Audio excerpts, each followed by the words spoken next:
নমস্কার বন্ধুরা, আমার নাম জীবন। আজ একটা আবেদনপত্র নিয়ে আলোচনা করব। বেশি বড় না, ছোট মতন একটা আবেদনপত্র। তো তোমরা অবশ্যই একটু দেখো। আবেদনপত্রটি শুরু করব। বিষয়টা লেখাই আছে সরকারি শিক্ষক পদে নিয়োগের আবেদনপত্র।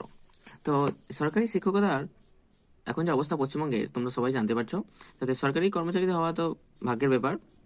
এখন তো সেরকমভাবে কোনো পরীক্ষাও তো হয়ই না, এখন সব টাকা পয়সা দিয়ে পরীক্ষা হচ্ছে এবং টাকা পয়সা দিয়ে মাধ্যমে যে সকল শিক্ষকতা যে মাস্টারি যে পদগুলো সেগুলো টাকা পয়সার মাধ্যমে এখন কিন্তু হচ্ছে। পরীক্ষা এখন প্রায় বন্ধ হয়ে গিয়েছে। আমাদের ওয়েস্ট বেঙ্গলে বন্ধ, কিন্তু বাকি রাজ্যগুলিতে কিন্তু পরীক্ষা দিয়ে কিন্তু শিক্ষকতা অর্জন করতে পারে ওরা।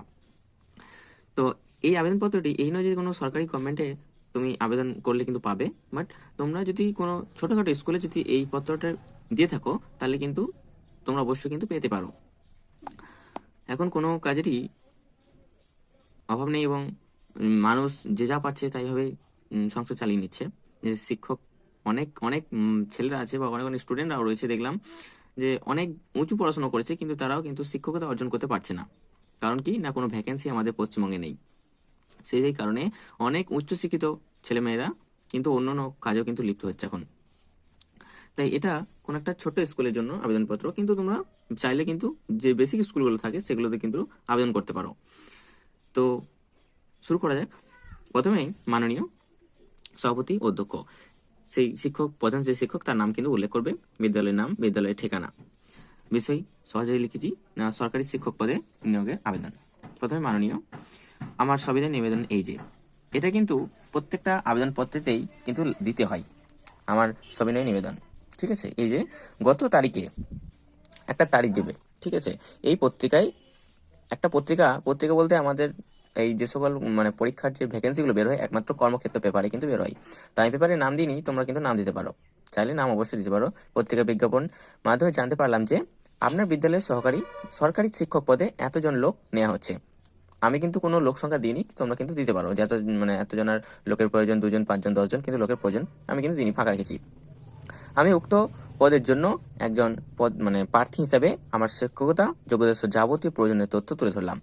এইখান থেকে এইটুকুটা পড়লাম, তোমরা হয়তো বুঝতে পারবে যারা এই সকল লিখছো বা এই সকল লাইনে যাচ্ছ বা এটার মিনিং হচ্ছে এই ডিটেলসটা বোঝাচ্ছে আমি উক্ত পদের জন্য একজন প্রার্থী হিসেবে আমার শিক্ষকতার যোগ্যতা যাবতীয় প্রয়োজনীয় তথ্য তুলে ধরলাম।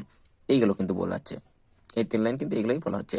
নিজের নাম, পিতার নাম, মাতার নাম, বর্তমানে কোন জায়গায় তুমি অবস্থান বা স্থায়ী ঠিকানাও কিন্তু দিতে হবে, জন্ম তারিখ, জাতীয়তা, ধর্ম।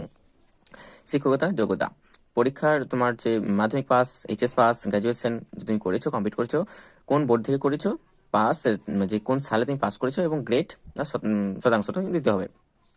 10 নম্বর কি না, যদি এত উপরিক্ত তথ্যগুলি ভিত্তিতে আমার উক্ত পদে নিয়োগের জন্য বিবেচনা করলে আমি বাধিত থাকবো।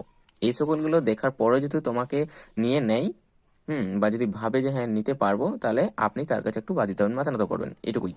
বিনীত নিজের নাম, একটা তারিখ দেবেন, আর তোমার আমি কিন্তু লিখি নাই, তোমার কিন্তু আর 2 কপি ফটো কিন্তু অবশ্যই লাগবে। এই আবেদনপত্রের সাথেই 2 কপি ফটো কিন্তু লাগবে। তো এই ছিল আজকের ভিডিও জীবন উইথ এডুকেশন চ্যানেলে। আমি আবারও নতুন টপিক নিয়ে আলোচনা করবো। কেমন লাগলো অবশ্যই বলবে এবং আমাকে সাপোর্ট করে আমার পাশে থাকবে অবশ্যই।